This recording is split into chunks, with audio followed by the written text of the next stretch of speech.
ओम नमः शिवाय। श्रीलिंग महापुराण 23वां अध्याय विविध कल्पों का वर्णन।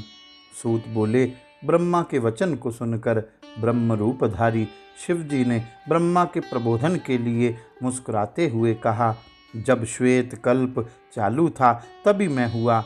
मेरी सफ़ेद पगड़ी थी, सफ़ेद माला थी, सफ़ेद वस्त्र धारण किए हुए, सफ़ेद हड्डियाँ, सफ़ेद बाल में मैं स्वयं सफ़ेद रंग में था। मेरा रक्त सफ़ेद और शरीर का रंग सफ़ेद था, इसलिए कल्प उसी नाम से श्वेत कल्प प्रसिद्ध हुआ। देवों की देवी गायत्री मुझसे उत्पन्न हुई। उसका सफ़ेद अंग सफ़ेद रक्त था।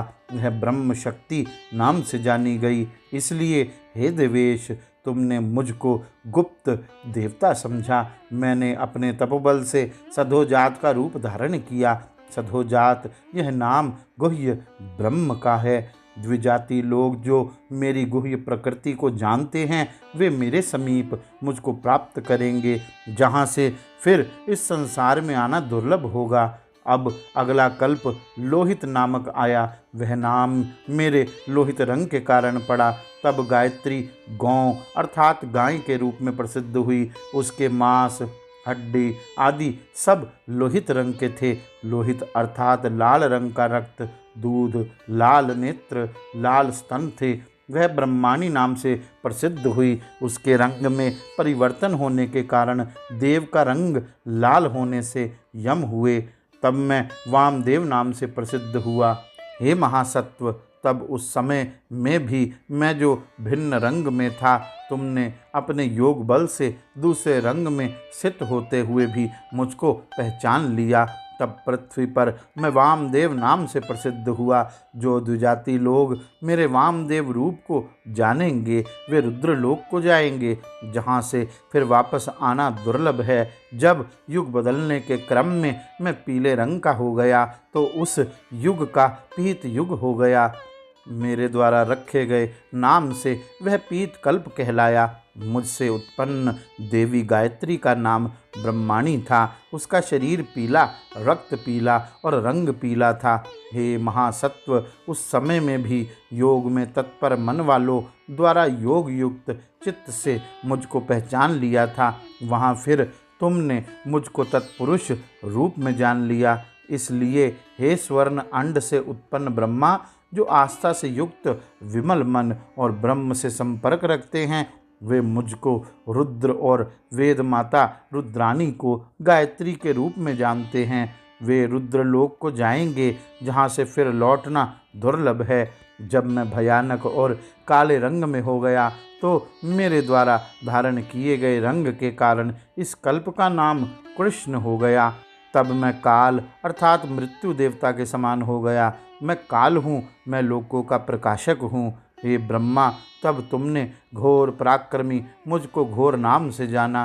हे देवेश, मुझसे उत्पन्न गायत्री काले शरीर वाली, काले रंग की रक्त वाली गायत्री का ब्रह्माणी नाम था। अतः जो लोग मुझको जानते हैं कि मैंने घोर रूप धारण किया था, मैं उनके लिए अघोर अर्थात अभयानक और शांत हूँगा। हे ब्रह्मा, फिर जब मैंने विश्व रूप धारण किया तो अपने योग बल से तब लोकों को धारण करने वाली गायत्री ने भी विश्व रूप धारण किया। जो लोग जानते हैं कि मैंने विश्व रूप धारण किया है, इनके लिए मैं शिव और सौम्य होऊंगा। यह कल्प विश्वरूप नाम से प्रसिद्ध हुआ और यह गायत्री विश्वरूपा नाम से विख्यात हुई। यह चार जो सब रूप में हैं, मेरे पुत्र के नाम से लोक में प्रसिद्ध होंगे, क्योंकि ये अनेक रंग के हैं। अतः इनकी संतान भी अनेक रंग या जाति की होगी। सब गायत्री का प्रयोग करने के अधिकृत होंगे। मनुष्य के जीवन का लक्ष्य चार प्रकार का है: धर्म, अर्थ, काम और मोक्ष। सब प्राणी चार वर्ग में आवेंगे। जीवन में चार आश्रम होंगे। धर्म के चार चरण होंगे, क्योंकि मेरे चार पुत्र हैं। अतः चर और अचर सारा जगत चार युगों में स्थित है। चार युगों में स्थित होने के कारण चार पाद अर्थात चरण होंगे। 8 लोक हैं: भुः, भुवः, स्वः, महः, जनः, तपः, सत्य और विष्णुलोक, ये अष्टाक्षर में स्थित हैं। उनमें से प्रत्येक लोक अक्षर अनश्वर हैं। भुः, भुवः, स्वः और मह ये 4 पाद हैं। पहले भुः है, दूसरा भुवः, तीसरा स्वः और चौथा मह है। उससे 5वां जन, 6वां तप, 7वां सत्य, जहाँ से लोग इस जगत में वापस नहीं आते हैं। विष्णु 8वां लोक है। यह भी वह लोक है जहाँ से इस जगत में लौटना कठिन है। उसके बाद स्कंद और उमा का लोक है जो सब सिद्धियों से युक्त है। उसके बाद योगियों का शुभ रुद्र लोक है। वे द्विज जो अहंकार रहित हैं, काम क्रोध को जीते हैं और ध्यान योग में तत्पर हैं, वे ही इस रुद्र लोक में प्रवेश कर सकते हैं। गायत्री को तुमने 4 पैर वाली देखा है, तो लोक भी 4 हैं, उमा, कुमार, शिव और विष्णु के लोक। फिर गायत्री 4 पैरों वाली है, तो सब पशु 4 पैर वाले होंगे, उनके स्तन भी 4 होंगे। प्राणियों का जीवन सोमरस वेद मंत्र से युक्त है, वह मेरे मुख से गिरा है।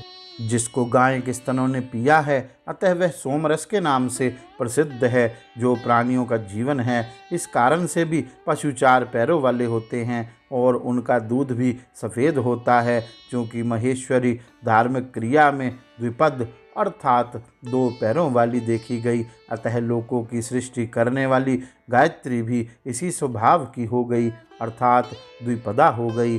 उसी से सब मनुष्य भी द्विपद और 2 स्तन वाले हुए।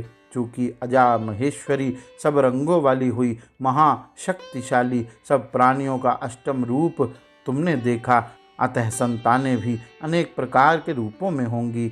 अजदेव महातेजस्वी और विश्वरूप होंगे। उनके मुख में अमोघ शक्ति अग्नि देवता होंगे। इससे वह शुद्ध और सर्वगत अग्निदेव प्राणिवान शरीर धारण करेंगे।